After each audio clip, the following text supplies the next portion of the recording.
Welcome to Shri Rajiv Gandhi IAS academy. Friends, இந்த வீடியோவில் ஜூலை 27 மற்றும் 28ஆம் தேதிகளுக்கான கரண்ட் அஃபேர்ஸ் எல்லாமே பார்க்க போகிறோம். சரி, வாங்க பார்க்கலாம்.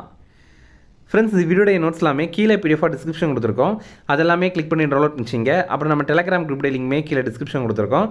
அதிலேயுமே கிளிக் பண்ணி ஜாயின் பண்ணிங்க. நம்முடைய டெலிகிராம் குரூப்பில் கரண்ட் அஃபேர்ஸ் குவிசஸ் நடத்திட்டு வரோம். நீங்களுமே ஜாயின் பண்ணி அட்டன் பண்ணிக்கலாம். ஓகே, சரி வாங்க பார்க்கலாம். ஃபஸ்ட்டு, தமிழக அரசு யாருடைய தலைமையில் வருவாய் பெருக்க குழுவை அமைத்தது?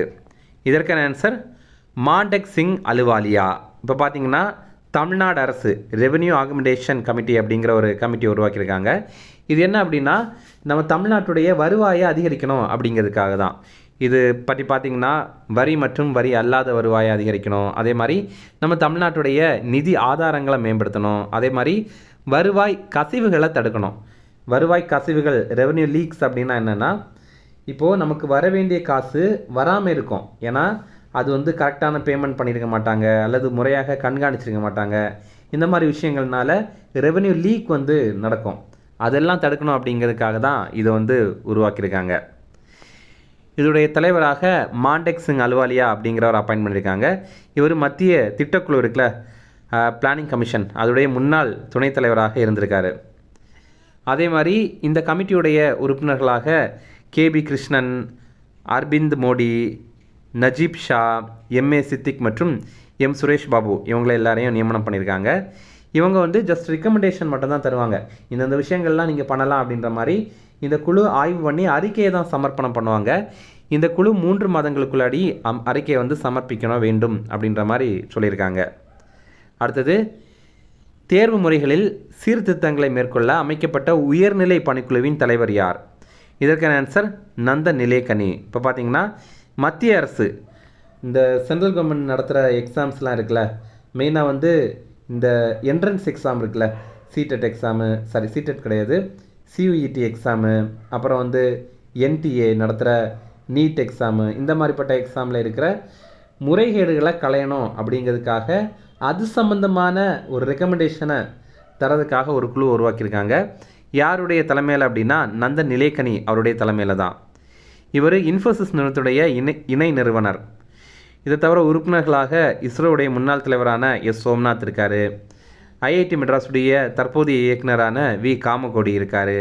அப்புறம் முன்னாள் உளவுத்துறை இயக்குனரான தபன் தேகா அவரையுமே அப்பாயின்ட் பண்ணியிருக்காங்க. ஃப்ரெண்ட்ஸ், நம்ம ராஜீவ்காந்தி ஐஏஎஸ் அகாடமியில் இந்த ஆண்டு நடைபெற போகிற TNPSC group 1 prelims எக்ஸாமுடைய test series start பண்ணியிருக்கோம். ஸ்க்ரீனில் தெரிகிற இந்த நம்பருக்கு நீங்கள் வாட்ஸ்அப்பில் காண்டாக்ட் பண்ணி நீங்கள் இதில் ஜாயின் பண்ணிக்கலாம். அதே மாதிரி இந்த ஆண்டு நடைபெற போகிற டிஎன்பிஎஸ்சி குரூப் 2 எக்ஸாமுக்கான ப்ரிலிம்ஸ் டெஸ்ட் பேட்சுமே நம்ம இன்ஸ்டியூட்டில் ஸ்டார்ட் பண்ணியிருக்கோம். ரொம்ப குறைந்த கட்டணத்தில் இது நம்ம வழங்குகிறோம். ஸ்க்ரீனில் தெரிகிற இந்த நம்பருக்கு நீங்கள் கால் பண்ணி பேசி இதில் ஜாயின் பண்ணிக்கலாம், அல்லது இந்த நம்பரில் நீங்கள் வாட்ஸ்அப் பண்ணி கூட ஜாயின் பண்ணிக்கலாம். அடுத்தது, தமிழ்நாடு முதலமைச்சர் அலுவலகம் எந்த மாளிகைக்கு மாற்றப்பட்டது?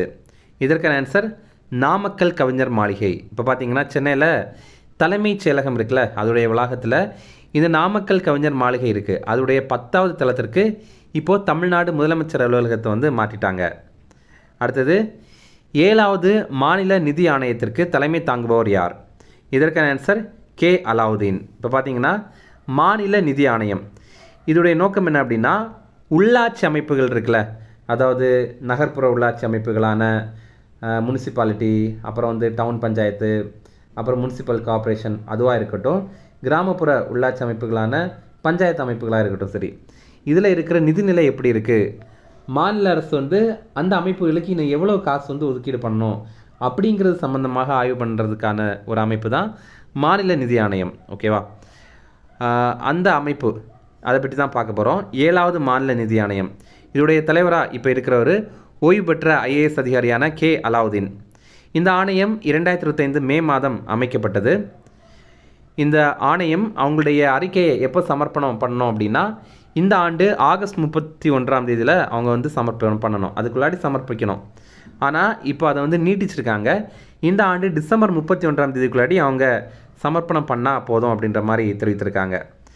அப்போ இவங்க பரிந்துரை கொடுக்குற அடிப்படையில் தான் நம்ம ஸ்டேட் கவர்மெண்ட் இந்த உள்ளாட்சி அமைப்புகளுக்கு நிதி ஒதுக்கீடு பண்ணுவாங்க. அப்போ இவங்களுடைய அந்த ரிப்போர்ட்டுடைய பரிந்துரை காலம் 2027 ஏப்ரல் 1 அடுத்த 5 ஆண்டுகளுக்கான நிதி பகிர்வாக இருக்கும். இப்போ நம்ம முக்கியமாக 2 ஆர்டிக்கிள் பற்றி தெரிஞ்சுக்கலாம். ஒன்று ஆர்டிக்கிள் 243 ஐ, இன்னொன்று 243 ஒய். 243 ஐ என்ன சொல்லுது அப்படின்னா, இந்த கிராமப்புற உள்ளாட்சி அமைப்புகளில் இந்த மாதிரி நிதி குழு வந்து அமைக்கணும் அப்படிங்கிறத சொல்லியிருக்காங்க. அதுவே 243 ஒய் என்ன சொல்கிறாங்க அப்படின்னா, நகர்ப்புற உள்ளாட்சி அமைப்பில் இந்த நிதிக்குழு அமைக்கணும் அப்படின்ற மாதிரி சொல்லியிருக்காங்க. இதை அமைக்கிறதுக்கான அதிகாரம் யார்கிட்ட இருக்குது அப்படின்னா, ஒரு மாநிலத்துடைய ஆளுநர்கிட்ட தான் இருக்குது. அதையுமே நம்ம தெரிஞ்சுக்கணும். அடுத்தது, தற்போது எங்கு 3000 ஆண்டுகள் பழமையான 50 கல் வட்டங்கள் கண்டுபிடிக்கப்பட்டன? இதற்கான ஆன்சர் கரூர். இப்போ பார்த்தீங்கன்னா கரூரில் 3000 ஆண்டுகள் பழமையான 50 கல் வட்டங்கள் கண்டுபிடிச்சிருக்காங்க. கரூர் மாவட்டத்தில் கீழ்முனையனூர் அப்படிங்கிற ஊரில் தான் இதை கண்டுபிடிச்சிருக்காங்க. கல்வட்டம் அப்படின்னா என்ன அப்படின்னா, பெருங்கற்கால மக்கள் அவங்க இறந்தவங்களை அடக்கம் பண்ணுறதுக்கு என்ன பண்ணுவாங்கன்னா, அந்த இடத்த சுற்றி வட்டங்கள் அமைப்பாங்க. இந்த படத்தில் நீங்கள் பார்த்தீங்கனாலே தெரியும். சுற்றி வந்து வட்டம் அமைத்திருக்காங்க. நடுவில் ஒரு பெரிய கல்லை நட்டு வச்சுருக்காங்க. இந்த மாதிரி கல்வெட்டங்கள் ஒரே இடத்துல 50 கல்வெட்டங்கள் அமைந்திருக்கிறது. தமிழ்நாட்டில் இது ரொம்ப அரிதான ஒன்று அப்படின்னு குறிப்பிட்றாங்க. அடுத்தது, 2026 காமன்வெல்த் விளையாட்டுப் போட்டிகளில் இந்தியாவிற்கு முதல் தங்கப்பதக்கத்தை வென்று தந்தவர் யார்? இதற்கான ஆன்சர் மீராபாய் சானு. இப்போ பார்த்தீங்கன்னா மீராபாய் சானு நம்ம இந்தியாவை சேர்ந்த பளுதூக்குதல் வீராங்கனை. இவங்க ஏற்கனவே 2018 காமன்வெல்த் போட்டியில் தங்கம் ஜெயிச்சிருக்காங்க. அதே மாதிரி 2022 காமன்வெல்த் போட்டியில் தங்கம் ஜெயிச்சிருக்காங்க. அடுத்தது இப்போ 2026 காமன்வெல்த் போட்டியிலையுமே இவங்க வந்து தங்கம் ஜெயிச்சிருக்காங்க. அப்படி பார்க்கும்போது இது ஹேட்ரிக் தங்கம். ஏன் ஹேட்ரிக் அப்படின்னா, இந்த காமன்வெல்த் போட்டி வந்து 4 ஆண்டுகளுக்கு ஒரு முறை நடைபெறும். அவங்க இப்போ பார்த்தீங்கன்னா 2018, 2022, அப்புறம் 2026 இந்த மாதிரி 3 ஆண்டுகளில் தொடர்ந்து நடந்த போட்டிகளில் இவங்க 3லேயுமே தங்கம் ஜெயிச்சிருக்காங்க. அப்படிங்கிறது ரொம்ப சிறப்பான ஒன்று தானே. இப்போ இவங்க மகளிருக்கான 48 கிலோ பளுதூக்குதல் பிரிவில் தங்கம் ஜெயிச்சிருக்காங்க. இதில் 48 கிலோ அப்படிங்கிறது இவங்களுடைய வெயிட்டு. ஓகேவா? இவங்க தூக்கின தங்கம் எவ்வளவு அப்படின்னா 190 கிலோ தங்கம் வந்து 190 கிலோ தங்கம் இல்லை, வெயிட் வந்து தூக்கியிருக்காங்க. சரிங்களா? இதில் பாருங்கள், இதில் 190 கிலோ வெயிட் அவங்க ஒரேடியாக தூக்க மாட்டாங்க. கொஞ்சம் கொஞ்சமாக தான் தூக்குவாங்க. ஒரு ஸ்ட்ரெச்சில் 80 கிலோ தூக்குவாங்க, இன்னொன்றில் வந்து ஒரு 100 தூக்குவாங்க. அந்த மாதிரி வித்தியாசமாக வேறு வேறு இதில் தான் தூக்குவாங்க. ஓகே. அடுத்தது, 2026 காமன்வெல்த் விளையாட்டுப் போட்டிகளில் தமிழக வீரர் ராஜா முத்துப்பாண்டி எந்த விளையாட்டில் வெள்ளி வென்றார்? இதற்கான ஆன்சர் பளுதூக்குதல். இவருமே அதே பளுதூக்குதல் வீரர் தான். இவர் ஆண்களுக்கான 65 கிலோ எடைப்பிரிவில் வெள்ளி ஜெயிச்சிருக்காரு. இதில் 65 கிலோ அப்படிங்கிறது அவருடைய எடை. இவர் மொத்தமாக தூக்கின வெயிட் எவ்வளோ அப்படின்னா 286 கிலோ எடையை வந்து தூக்கியிருக்காரு. அடுத்தது, உலக ஜூனியர் ஸ்குவாஷ் சாம்பியன்ஷிப்பில் தனிநபர் பிரிவில் தங்கம் வென்ற முதல் இந்தியர் யார்?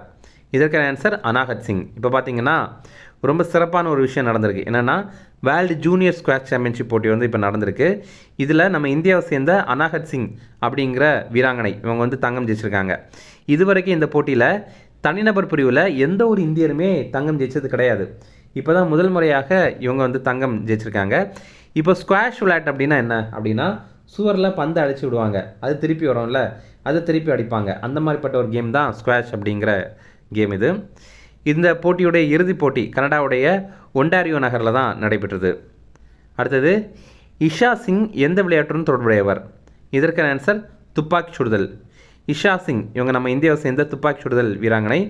இப்போது ISSF உலகக்கோப்பை துப்பாக்கி சுடுதல் போட்டி வந்து நடைபெற்றது. சீனாவுடைய ஹாங்ஸோ நகரில் தான் நடைபெற்றது. இதில் இந்தியாவுடைய இஷா சிங் மகளிருக்கான 25 மீட்டர் பிஸ்டல் பிரிவில் தங்கம் ஜெயிச்சிருக்காங்க. அடுத்தது, இதே சுற்றில் இந்தியாவுடைய மனு பாக்கர் அப்படிங்கிற வீராங்கனை இவங்க வந்து வெண்கலப் பதக்கம் ஜெயிச்சிருக்காங்க. அடுத்தது, பிரதமர் மோடி மனதின் குரல் நிகழ்ச்சியில் குறிப்பிட்ட சோங் பிரங் எந்த மாநிலத்தின் இசைக்கருவி? இதற்கான ஆன்சர் திரிபுரா. மனதின் குரல் நிகழ்ச்சி ஹிந்தியில் மன் கி பாத் நிகழ்ச்சி அப்படின்னு சொல்லுவாங்க. அது என்ன அப்படின்னா, பிரதமர் மோடி ஒவ்வொரு மாதமும் அந்த மாதத்துடைய இறுதி ஞாயிற்றுக்கிழமை அன்னைக்கு நாட்டு மக்கள்கிட்ட உரையாற்ற வானொலி நிகழ்ச்சி தான் அந்த மன் கி பாத் அப்படிங்கிறது. அப்போது இந்த முறையும் பார்த்திங்கன்னா இந்த ஞாயிற்றுக்கிழமை, இப்போது போன ஞாயிற்றுக்கிழமை அவர் அதை பற்றி பேசியிருப்பார், இந்த மன் கி பாத் நிகழ்ச்சியில் பேசியிருப்பார். அப்போ அவர் நிறைய விஷயங்கள் சொல்லியிருப்பார். நம்ம ஏற்கனவே அதெல்லாம் கரண்ட் அஃபேர்ஸில் பார்த்துருப்போம். என்னென்னா, நம்ம இந்தியா முதல் முறையாக தனியார் ராக்கெட்டை வந்து விண்ணில் செலுத்தியிருந்தோம், அதை பாராட்டி பேசியிருப்பார். அதுக்கப்புறம் பார்த்திங்கன்னா, இப்போ லார்ட்ஸ் மைதானத்தில் நம்ம இந்திய மகளிர் கிரிக்கெட் அணி வந்து சாம்பியன் பட்டம் வென்றிருப்பாங்க. அதை பற்றி பேசியிருப்பார். அந்த மாதிரி நிறைய விஷயங்கள் நம்ம ஏற்கனவே கரண்ட் அஃபேர்ஸில் பார்த்த விஷயங்கள் எல்லாம் தான் பேசியிருப்பார். கூடவே இதையுமே அவர் குறிப்பிட்டிருக்காரு. என்ன அப்படின்னா, சுராஜ்குமார் தெப்பர்மா அப்படிங்கிறவர் இந்த சோங்பிரங் அப்படிங்கிற இசைக்கருவியை இது ஒரு பழைய காலத்து இசைக்கருவி மாதிரி இருக்குது, ஆனால் அதை இப்போ கூட அவர் உருவாக்கம் பண்ணிகிட்ருக்காரு. இப்போவும் அதை உருவாக்கி மக்கள்கிட்ட அதை பிரபலப்படுத்திட்டு இருக்காரு. அவருக்கு என்னுடைய பாராட்டுகள் அப்படின்ற மாதிரி தெரிவித்திருக்காரு. நம்ம எக்ஸாம் பாயிண்ட் ஆஃப் வியூவில், மெயினாக central government exam point of வியூவில் பார்க்கும்போது இந்த இசைக்கருவி எந்த மாநிலம் தொடர்பானது அப்படின்ற மாதிரி கேட்பாங்க. அது திரிபுரா. அதே மாதிரி இந்த சுராஜ்குமார் தெப்பர்மா இவருடைய பேரையுமே படிச்சு வச்சுங்க.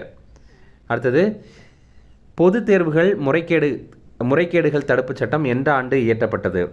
இதற்கான ஆன்சர் 2024. போன வீடியோலேயே நம்ம இதை பார்த்துருப்போம். இந்த ஒரு சட்டத்திற்கு பதிலாக இப்போ மாற்றி வினாத்தாள் கசிவு தடுப்பு மசோதா கொண்டு வர போகிறாங்க அப்படின்னு நம்ம சொல்லியிருப்போம். ஆனால் அதோடைய அதிகாரப்பூர்வ பேராக எதை வச்சுருக்காங்க அப்படின்னா, பொது தேர்வுகள் முறைகேடுகள் தடுப்பு திருத்த மசோதா அப்படின்ற மாதிரி இதை வச்சுருக்காங்க. இதை இப்போ நாடாளுமன்றத்தில் மத்திய அரசு அறிமுகம் பண்ணியிருக்காங்க. இது 2024 ஆண்டு கொண்டு வந்த சட்டத்தில் சில திருத்தங்களை கொண்டு வராங்க. மெயினாக பார்த்தீங்கன்னா, இப்போ ஒருத்தங்க தேர்வுதாளை கசிய விட்டுட்டாங்க, அதாவது ஒருத்தர் பேப்பர் லீக் பண்ணிட்டாரு அப்படின்னு வச்சிங்களேன், அவருக்கு 5 to 10 ஆண்டுகள் வரைக்கும் சிறை தண்டனை விதிப்பாங்க. அதே மாதிரி ரூபாய் 50 லட்சம் வரைக்கும் அபராதம் விதிப்பாங்க. அதே நேரம் அவர் ஒருத்தராக இல்லாமல் ஒரு குரூப்பாக சேர்ந்து, ஒரு கூட்ட அமைப்புகளோட சேர்ந்து இதை முறைகேடுகள் பண்ணுறாங்க அப்படின்னா, அந்த கேங்குக்கே பார்த்தீங்கன்னா குறைந்தபட்சம் 7 ஆண்டுகள் சிறை தண்டனை கொடுப்பாங்க. அதே மாதிரி ரூபாய் 10 கோடி வரைக்கும் அபராதம் விதிப்பாங்க. அடுத்த முக்கிய தினங்கள் பார்க்கலாம். 88வது சிஆர்பிஎஃப் எழுச்சி தினம். இது ஜூலை 27 சிஆர்பிஎஃப் ரைசிங் டே. இதில் சிஆர்பிஎஃபோட விரிவாக்கம் சென்ட்ரல் ரிசர்வ் போலீஸ் ஃபோர்ஸ் அப்படிங்கிறது தான். இது 1939 ஆண்டு ஜூலை 27 உருவாக்கியிருந்தாங்க. இது உருவாக்கும் போது பிரிட்டிஷ் தான் இதை உருவாக்கியிருந்தாங்க. அவங்க இதை க்ரௌன் ரெப்ரசன்டேட்டிவ்ஸ் போலீஸ் அப்படின்ற மாதிரி உருவாக்கியிருந்தாங்க. அதுக்கப்புறம் மத்திய ரிசர்வ் போலீஸ் படை சட்டம் சிஆர்பிஎஃப் சட்டம் 1949 மூலமாக தான் இந்த பெயர் இதற்கு கிடைத்தது. அடுத்தது, உலக இயற்கை பாதுகாப்பு தினம். இது ஜூலை 28. உலக சுற்றுச்சூழல் தினம். இது ஜூன் 5. இந்த மாதிரி இயற்கைக்கு முக்கியமான சில தினங்களை பார்க்கலாம். அப்புறம் சர்வதேச காடுகள் தினம். இது மார்ச் 21. உலக பல்லுயிர் பெருக்க தினம், அதாவது வேர்ல்டு பயோடைவர்சிட்டி டே. இது மே 22. ஓகே, இனி ரிவிஷன் பார்க்கலாம். தமிழக அரசு யாருடைய தலைமையில் வருவாய் பெருக்க குழுவை அமைத்தது? இதற்கான ஆன்சர் மாண்டெக் சிங் அலுவாலியா. அடுத்தது, தேர்வு முறைகளில் சீர்திருத்தங்களை மேற்கொள்ள அமைக்கப்பட்ட உயர்நிலை பணிக்குழுவின் தலைவர் யார்? இதற்கான ஆன்சர் நந்த நிலேகனி. அடுத்தது, தமிழ்நாடு முதலமைச்சர் அலுவலகம் எந்த மாளிகைக்கு மாற்றப்பட்டது? இதற்கான ஆன்சர் நாமக்கல் கவிஞர் மாளிகை. இப்போ இதற்கான அதிகாரப்பூர்வ அறிவிப்பு வெளியிட்டிருக்காங்க. ஓகேவா, இன்னும் மாற்றல, கூடிய சீக்கிரம் மாற்றிடுவாங்க. அடுத்தது, 7வது மாநில நிதி ஆணையத்திற்கு தலைமை தாங்குபவர் யார்? இதற்கான ஆன்சர் கே அலாவுதீன். அடுத்தது, தற்போது 3000 ஆண்டுகள் பழமையான 50 கல் வட்டங்கள் எங்கு கண்டுபிடிக்கப்பட்டன? இதற்கான ஆன்சர் கரூர். அடுத்தது, 2026 காமன்வெல்த் விளையாட்டுப் போட்டியில் இந்தியாவுக்கு முதல் தங்கப்பதக்கத்தை வென்று தந்தவர் யார்? இதற்கான ஆன்சர் மீராபாய் சானு. அடுத்தது, 2026 காமன்வெல்த் விளையாட்டுப் போட்டிகளில் தமிழக வீரர் ராஜா முத்துப்பாண்டி எந்த விளையாட்டில் வெள்ளி வென்றார்? இதற்கான ஆன்சர் பளு தூக்குதல். அடுத்தது, உலக ஜூனியர் ஸ்குவாஷ் சாம்பியன்ஷிப்பில் தனிநபர் பிரிவில் தங்கம் வென்ற முதல் இந்தியர் யார்? இதற்கான ஆன்சர் அனாஹத் சிங். அடுத்தது, ஈஷா சிங் எந்த விளையாட்டுடன் தொடர்புடையவர்? இதற்கான ஆன்சர் துப்பாக்கி சுடுதல். அடுத்தது, பிரதமர் மோடி மனதின் குரல் நிகழ்ச்சியில் குறிப்பிட்ட சோங்பிரங் எந்த மாநிலத்தின் இசைக்கருவி? இதற்கான ஆன்சர் திரிபுரா. அடுத்தது, பொது தேர்வுகள் முறைகேடுகள் தடுப்பு சட்டம் எந்த ஆண்டு இயற்றப்பட்டது? இதற்கான ஆன்சர் 2024. அவ்வளோதான் ஃப்ரெண்ட்ஸ். அப்புறம் ஒரு ப்ரீவியஸ் இயர் கேள்வி பார்க்கலாம். ஈவேரா பற்றி காலவரிசைப்படி பின்வரும் நிகழ்வுகளை ஒருங்கமைக்கவும் அப்படிங்கிறது. முதல்ல, அவர் நீதி கட்சியின் தலைவரானார். 2வது, அவர் காங்கிரஸில் சேர்ந்தார். 3வது, அவர் தமிழ்நாடு காங்கிரஸ் கமிட்டியின் தலைவரானார். 4வது, வைக்கம் சத்தியாகிரகம் துவங்கினார். இதில் அந்த குரோனாலஜிக்கல் ஆர்டர் இருக்குல்ல, கால வரிசை, அதுபடி நீங்கள் அரேஞ்ச் பண்ணுங்கள். இது நீங்கள் கொஞ்சம் யோசிச்சிங்க அப்படின்னா கண்டிப்பாக இதை ஆன்சர் பண்ணிடலாம். கண்டிப்பாக எல்லாருமே ஆன்சர் பண்ணுங்கள். அப்புறம் போன வீடியோவில் நம்ம ஒரு கேள்வி கேட்டிருந்தோம், அதற்கான ஆன்சர் இது. அகில இந்திய முஸ்லீம் லீக் பாகிஸ்தான் தீர்மானத்தை லாகூர் மாநாட்டில் எப்போது நிறைவேற்றியது அப்படிங்கிறது தான் கேள்வி. ஆன்சர் வந்து ஆப்ஷன் சி, மார்ச் 23, 1940. இது நிறைய பேர் கரெக்டாக ஆன்சர் பண்ணியிருந்தீங்க. எல்லாருக்குமே வாழ்த்துக்கள். இன்றைக்கான கேள்வியிலையுமே கரெக்டாக ஆன்சர் பண்ணுங்கள். Okay, thank you.